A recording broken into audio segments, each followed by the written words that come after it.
Oi gente, tudo bem com vocês? Como prometido, tô aqui gravando o vídeo porque eu parei de trabalhar, porque eu resolvi largar um emprego de mais de 9 anos numa multinacional para trabalhar com a internet. Primeiro, que eu não tô incentivando ninguém aqui a parar de trabalhar. Cada um sabe da sua realidade, cada um sabe da sua necessidade e eu só tô aqui expondo para vocês o que aconteceu comigo.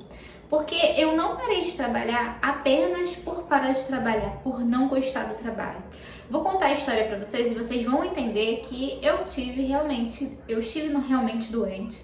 Quem que me acompanha lá no @401nossap sabe que a gente é sempre muito bem-humorado, sempre divertido, sempre tentando levar o máximo de coisas boas, porque eu acho que é isso que, para isso que serve o canal, para incentivar coisas boas. Não que eu não esteja mostrando a realidade, mas eu acho que se eu chegar todos os dias reclamando do meu trabalho, pode até soar errado as pessoas acharem que eu não sou grata pelo trabalho, e não era isso, era realmente uma desmotivação. E também não estar satisfeito com o trabalho pode se desmotivar mais ainda, porque assim, a gente tem que ter muito cuidado com o que a gente fala.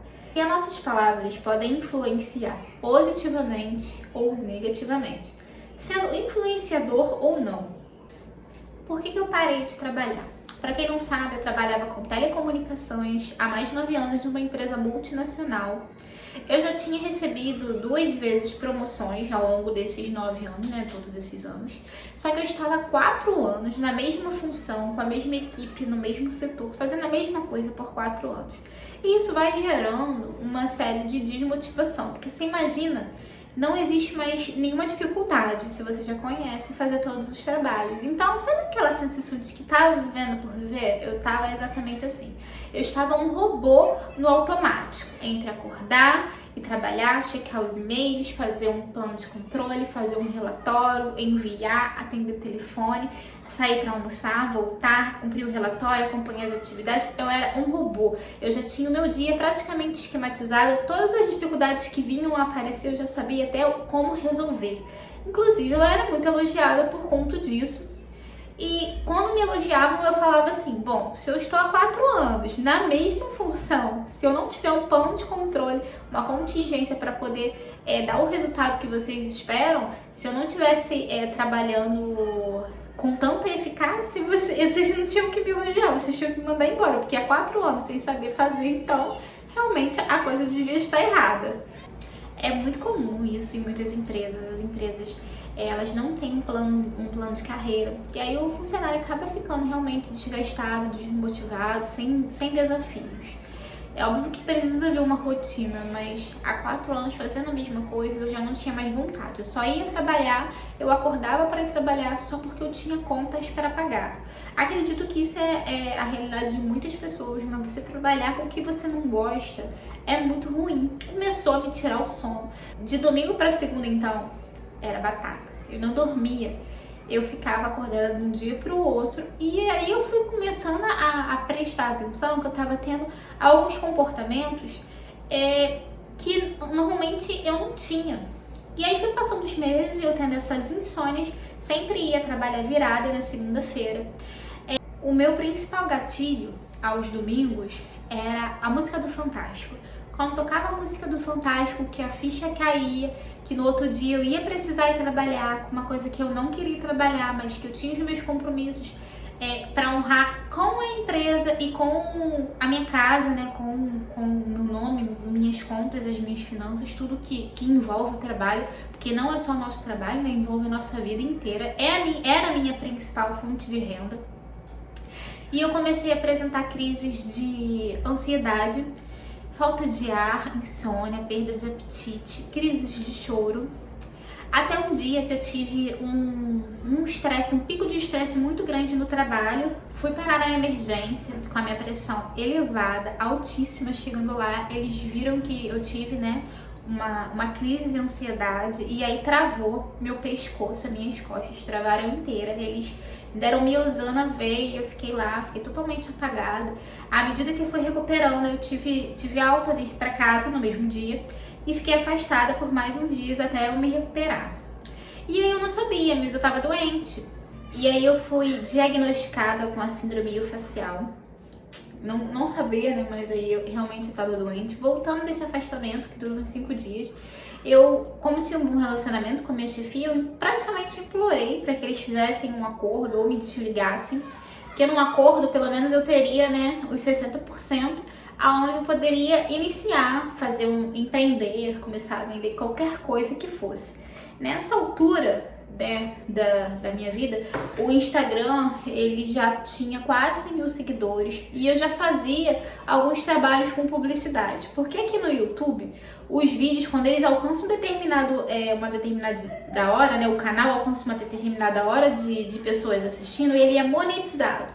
Só que o Instagram não, ele não paga, não adianta eu ter lá 500 mil seguidores que eu não vou receber nada por isso. O que acontece é de empresas associarem o nome dela ao seu e você trabalhar para a empresa, né? Um exemplo, pode vir uma Magazine Luiza e pedir que eu faça uma publicidade através dos meus stories, através do meu feed, né? Através de foto lá no perfil, e aí a gente acaba recebendo por isso. Mas a plataforma, ela não paga nem por número de seguidores, nem por número de visualizações.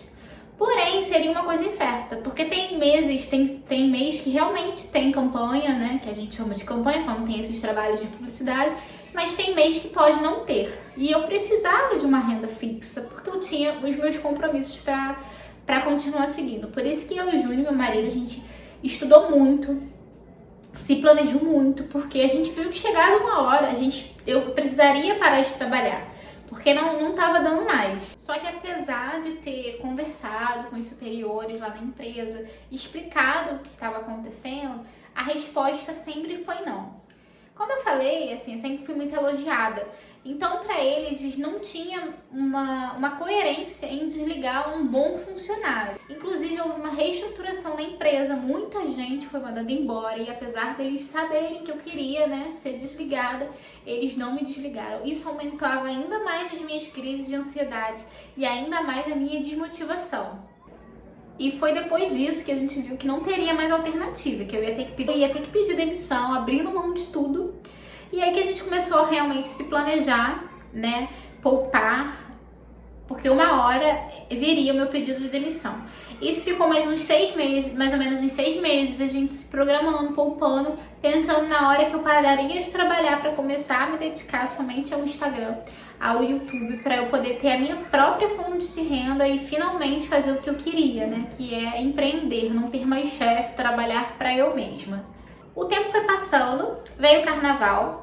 Quando eu retornei do carnaval, eu tive mais uma crise. Acredito que pelo tempo que eu fiquei sem trabalhar, né, por conta da paralisação do feriado do carnaval, quando eu voltei eu tive uma outra crise, fiquei afastada mais 7 dias e foi aí que eu resolvi dar o baixo. Eu falei, eu não quero mais ir trabalhar. Eu vou apresentar minha carta de demissão lá assim que voltar, quando meu atestado terminar. Foi isso que eu fiz. Só que isso foi numa terça-feira, segunda terça-feira de março. Eu fui ao RH, fui ao meu superior, entreguei a minha carta de demissão, optando cumprir pelo aviso prévio indenizado, para eu pelo menos ter meu último mês de salário, né? E quando foi na sexta-feira da mesma semana, vieram as confirmações do Covid-19 no Rio de Janeiro. E aí começou. No sábado veio todo aquele alarme, aquela comoção por todo mundo ir atrás de álcool gel, máscaras, luvas, e eu não tinha ainda noção do que viria. Acredito que muita gente não tem noção do que ainda está acontecendo, que essa pandemia está todo mundo isolado. Aí eu comecei a fazer home office e antes de entrar em home office, eu cheguei para os meus superiores e sugeri que eles descartassem o meu aviso. Porque eu nunca ia imaginar que no dia, na semana que eu tomaria coragem para fazer isso, viria essa pandemia. Porque como que eu ia ficar desempregada, sem auxílio e sem um plano de saúde durante uma pandemia? Eu não tinha noção do que estava por vir. E aí eu solicitei, porque apesar da minha crise de ansiedade, trabalhar de casa em home office, eu poderia, o horário seria mais flexível, eu poderia continuar gravando conteúdo para o Instagram e adiar um pouco mais a minha saída da empresa. Mas não voltaram atrás, não aceitaram a minha revogação no pedido, não anularam o meu pedido de desligamento. Eu continuei trabalhando em home office, apresentando tudo que eu deveria de apresentar. E aí, quando chegou no final do meu contrato, que eu precisei ir lá, foi a pior parte pra mim. Porque apesar de você querer sair da empresa, 9 anos de trabalho, você constrói uma trajetória, você conhece muitas pessoas, você se torna amigo de pessoas. E em meio ao isolamento social não foi possível nem aquele almoço tradicional de despedida, nem abraços. Pra falar a verdade, nem muitas das pessoas que eu gostaria de ver eu não vi, porque a maioria estava em home office. Nossa, como eu chorei aquele dia. Inclusive, acho que uns 2 dias depois eu consegui chegar, né, no Instagram, lá no 401 Nossa P, e contei nos stories. Recebi uma enxurrada de carinho. Tanta gente que nem me conhece pessoalmente, só assiste os stories, só assiste os conteúdos que eu coloco. E falou assim, não, você tem muito futuro, calma, Deus vai abrir portas, você vai dar certo, você vai conseguir. E isso funciona como combustível, né? Porque apesar de tudo que tá acontecendo, realmente eu tô muito preocupada com o futuro. Eu não tenho mais uma renda fixa. Claro que eu tô com medo, claro que eu tô com receio de não dar certo.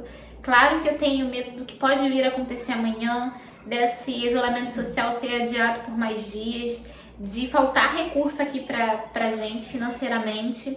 Mas o que eu não posso fazer é ficar parada vendo os dias passarem. O que eu não posso fazer é sentar e chorar junto com a minha fraqueza. Então, assim, eu acordei, eu comecei a pensar fora da caixinha e comecei a fazer muito o que realmente eu gosto de fazer, que é influenciar, que é inspirar, que é ajudar. E hoje, apesar, né, de não ter uma renda fixa, de não ter uma segurança, eu tô saudável em todos os aspectos e tô muito mais tranquila. Bom, e esse foi o meu maior divisor de águas até agora em 2020, que foi ficar desempregada em meio a uma crise mundial, em meio a essa pandemia do novo coronavírus. Com a incerteza do que vai vir amanhã, mas com a certeza de que eu tô trabalhando muito para que o meu novo agora dê muito certo, tá? Espero que vocês tenham gostado. Eu quero agradecer a todo o carinho, a todo mundo que se inscreveu, a todo mundo que tá torcendo por mim nos comentários, todo mundo dizendo, tô vindo do Instagram, adoro seguir você, minha blogueira favorita. Vocês não sabem como isso me motiva, vocês não sabem como isso me dá ânimo é combustível para eu continuar fazendo mais e mais e mais, tá bom? E esqueçam, por favor, de se inscrever no canal, de ativar as notificações. O próximo conteúdo eu tô planejando fazer um tour, vou fazer um tour num apartamento de 54 metros. E aí, se vocês tiverem mais alguma ideia de conteúdo que quer ver aqui, só deixa aí nos comentários aqui embaixo pra eu ver. E aí eu produzo pra vocês, tá bom? Obrigada, beijo!